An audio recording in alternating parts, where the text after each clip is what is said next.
Hey guys, it's Vampire Mike from Sega CD Universe, and I have been waiting with bated breath to do this video, I should say. So, these are the 5 horror movies I want to recommend to you for Halloween. First off, let's start with the Heavyhitter. I've reviewed this on my channel, WNUF Halloween Special. This is a 80s homage love letter of grainy, warped VHS quality about everything from a newscast about Halloween to advertisements and commercials. Then it goes into this broadcaster going out and entering a haunted house, a supposed haunted house where these killings happened, almost a la Amityville, and the craziness that happens there. So it's sort of like these little stories, or I guess this main story surrounded by commercials and news broadcasts, and it just has a lovely wave of nostalgia riding through it. If you were an 80s or a 90s kid and you remember VHS tapes and commercials and all that stuff, it kind of captures that perfectly to where you almost think you're back watching something that's old, but it happens to be a newish movie. This came out in 2013, so it's 9 years old now, but it feels like it's an 80s film. Very cool.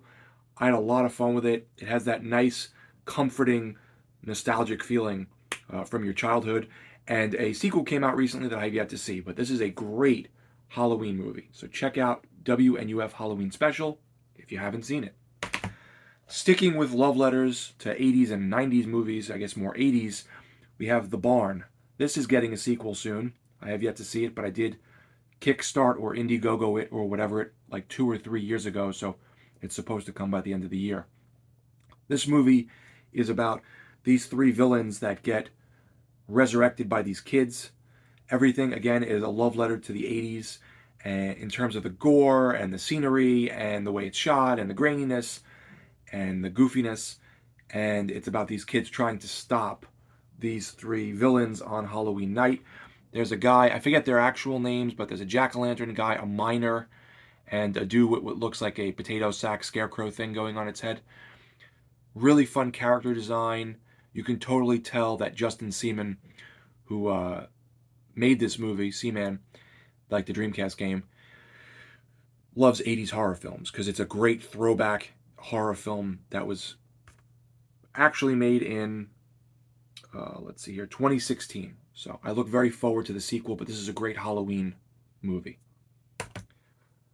This one I reviewed recently. We have Jacko, which was put out by Fred Olin Ray's company, I believe. This is and I'm not going to say too much because I did review this movie, but it's about this evil jack-o'-lantern killer who gets resurrected after this many-year curse having to do with these 2 families that are warring, sort of like the Hatfields and the McCoys, I guess.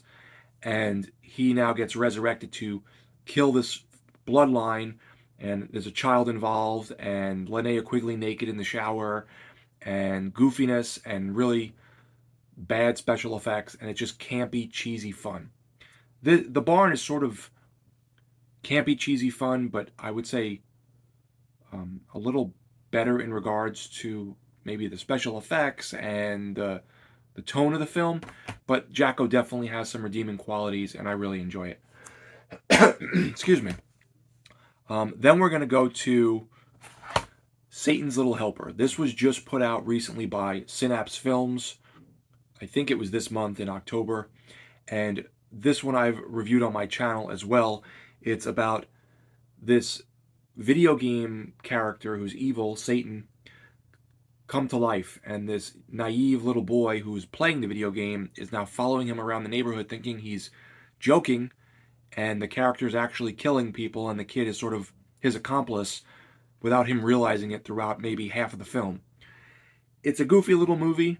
It's got some fun moments and sort of a dark comedy feeling to it at points. Definitely has some horror elements. I can't recall off the top of my head how much gore is in the movie, but it's a good indie film based around Halloween night with this silly masked satanic character that you don't know if it's really Satan or just some guy that's crazy, and then the kid's following him around.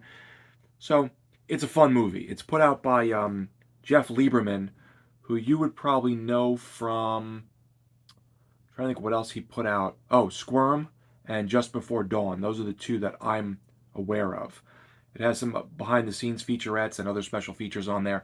It's a fun Halloween film, kind of an under the radar thing that you may recognize the old cover from if you were scouring through the rental shops, in the 90s. This movie was originally put out in 2004, so I should say the 2000s, but it has sort of that 90s, early 2000s vibe to it. So definitely check out Satan's Little Helper for your Halloween night.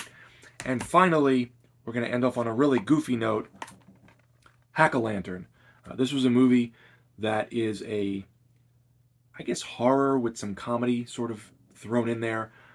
It's about this grandfather who is part of a satanic cult, and he is influencing his grandson to become this evil Satanist and do all this evil mischief and bad deeds. And there's just this schlockiness to it.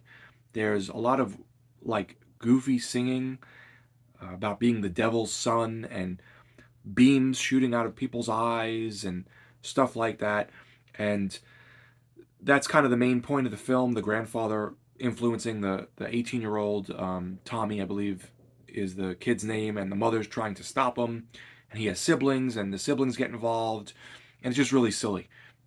This is put out by Massacre Video. It was out of print, then it came back. I don't know if it's out of print again. I think it is, but you can definitely watch it in other places. The main actor in this film who they rely upon a lot is High Pike, who seemed to be a sort of B-movie actor. I know he was in Blade Runner in some kind of small way. I don't even remember what his part was, but it's very goofy. It's very silly. It was originally from, this says 2016. That's wrong.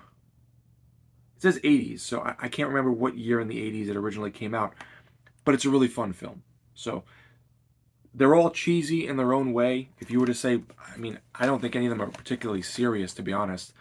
Yeah, all of these are very goofy and cheesy and schlocky and fun. They're not serious horror. They're more fun horror. But let me know, guys, what you thought of my 5 Halloween picks for 2022. If you've seen any of them, please weigh in and let me know what you thought. It is Vampire Mike from Sega CD Universe. Be good. Happy Halloween.